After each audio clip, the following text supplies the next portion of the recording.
Assalamualaikum warahmatullahi wabarakatuh. Rahayu, rahayu, rahayu. Salam sukses selalu untuk saudaraku semua dimanapun berada. Pada pembahasan video kali ini, video yang pembahasan yang tidak pernah habis untuk dikupas ya, tentang sedulur papat limo pancer. Banyak tafsir saudaraku ya, mulai dari tafsir dari segi agama, dari segi budaya, dari segi apapun banyak sekali tafsir. Nah, filosofi sedulur papat limo pancer ini memang berasal dari ajaran Jawa atau ajaran kejawen yang mempunyai filosofi yang adiluhung, yang sangat luhur sekali ya. Sedulur papat limo pancer ini mempunyai makna kita untuk mengingat kembali asal muasal kita untuk diajak untuk flashback kembali mengetahui siapa diri kita sebenarnya. Coba bayangkan saudaraku, sedulur papat limo pancer atau kakang kawah di hari-hari ini ya. Seorang bayi itu kan dilindungi oleh plasenta ya. Plasenta orang Jawa menyebutnya kawah itu ya, makanya disebut kakang kawah ya, plasenta. Jadi bayi itu dilindungi oleh sebuah cairan disebut plasenta. Nah, sebelum bayi itu lahir, plasenta itu pasti akan pecah ya saudaraku, air ketuban ya. Mungkin beberapa tempat menyebutnya air ketuban. Jadi sebelum bayi itu lahir, air ketuban itu akan pecah. Nah, makanya di Jawa disebut kakang kawah, artinya kakaknya sebelum bayi. Nah, barulah bayi lahir ya. Setelah bayi lahir, ada adiknya disebut adi hari-hari. Nah, adiknya ini hari-hari. Jadi kakang kawah adi hari-hari. Lalu ada juga getih dan ada juga pusar. Ya.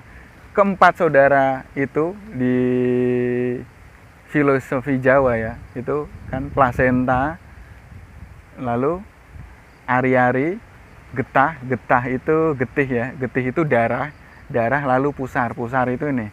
Nah, itu kan keempat saudara batin dalam filosofi Jawa. Lalu pancernya siapa? Pancernya adalah bayi tersebut saudaraku. Nah,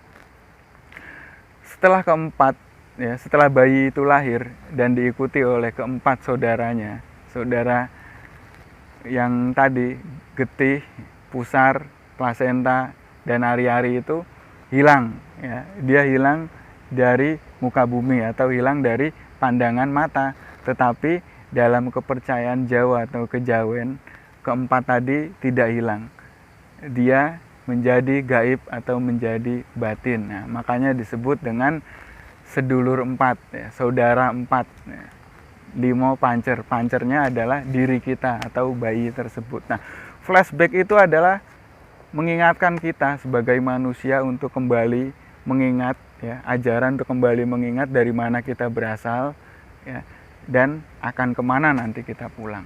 Nah, itu harus dipahami dulu saudaraku sebelum kita memaknai sedulur papat ke dalam hal-hal yang lebih luas lagi. Kita harus pahami itu dulu sebagai dasar dari mana kita berasal. Karena kalau menurut tafsiran luas sangat banyak sekali sedulur papat. Coba Anda perhatikan.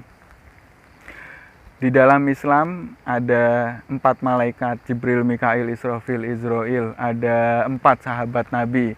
Ada 4 nafsu ya, mutmainah, luamah dan lain sebagainya.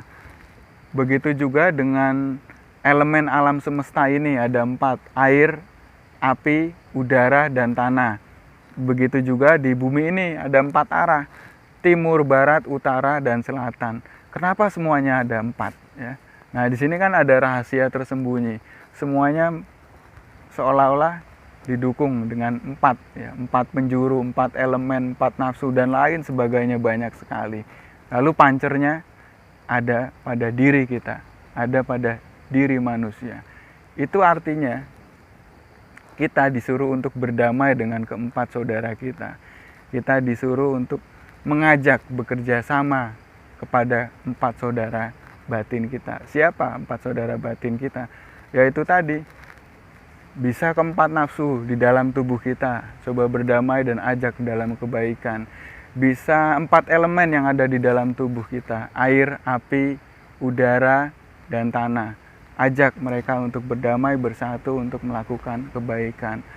4 arah mata angin, timur, barat, utara, selatan. Ya, kita perluas wawasan untuk mendapat sebuah kedamaian dalam kehidupan sebagainya, dalam kehidupan yang lebih baik di muka bumi ini. Jadi Tuhan sudah menciptakan manusia, ya saudaraku. Tuhan menciptakan manusia untuk diturunkan di bumi menjadi khalifah. Khalifah itu sebuah pemimpin. Tuhan menjadikan manusia untuk menjadi pemimpin di bumi, untuk memakmurkan bumi dengan berdamai dengan sedulurnya, keempat sedulur batinnya itu. Anda boleh tafsirkan keempat saudara batin dari arah manapun.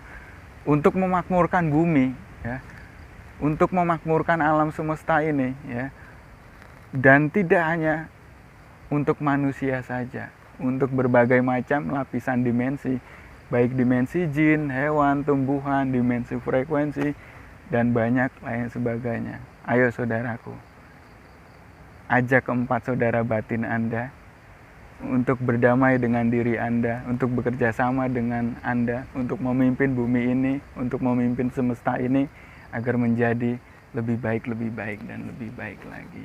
Nah, di dalam ajaran kejawen, sedulur papat atau saudara batin ini bisa diwujudkan menjadi sebuah makhluk.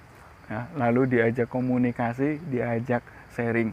Memang ada semacam pengetahuan seperti itu ya, untuk mewujudkan keempat saudara batin kita menjadi sebuah makhluk yang hanya bisa diajak komunikasi dengan batin pula. Nah, itu memang ilmunya ada saudaraku, tapi jika kita belum memahami makna sejatinya dari sedulur papat ini, ya, kita akan terkecoh oleh jin-jin fasik yang memang sengaja ingin menjerumuskan manusia, yang memang sengaja ingin membelokkan niat awal baik dari manusia itu sendiri. Nah, kita belum tahu isi dari sedulur batin ini, kita belum tahu makna sejatinya. Tahu-tahu kita sudah mempelajari sedulur batin ini, mewujudkan sedulur batin ini menjadi sebuah makhluk, dan di lain pihak jin menyamar dan mengaku-mengaku menjadi saudara Anda. Karena Anda tidak punya pengalaman, Anda tidak punya pengetahuan, akhirnya Anda mempercayainya dan melakukan apa yang dia suruh. Jadi untuk mempelajari suatu ilmu apapun, kita harus tetap mengedepankan pikiran dan logika. Kita harus tetap mengedepankan pikiran kritis, ya. Kita pahami dulu isi ilmunya, kita pahami dulu makna tujuan dari ilmu tersebut, baru kita amalkan, saudaraku. Di beberapa video saya yang lalu memang ada tentang untuk mengaktifkan sedulur papat limo pancer ya saudaraku, tapi itu sengaja kuncinya tidak saya berikan karena akan fatal sekali kalau saya berikan kepada orang-orang yang belum paham dan mengerti makna sejatinya sedulur papat limo pancer ini. Karena kalau disalahgunakan bukan hanya buruk untuk orang lain, bahkan bisa juga buruk untuk dirinya sendiri. Itu yang saya takutkan. Jadi sebelum Anda mempelajari ilmu apapun, pahami dulu maknanya, isinya, dan tujuannya, baru Anda pelajari dan tanyakan pada yang ahli. Semoga bermanfaat saudaraku. Terima kasih. Wassalamualaikum warahmatullahi wabarakatuh. Rahayu, rahayu, rahayu.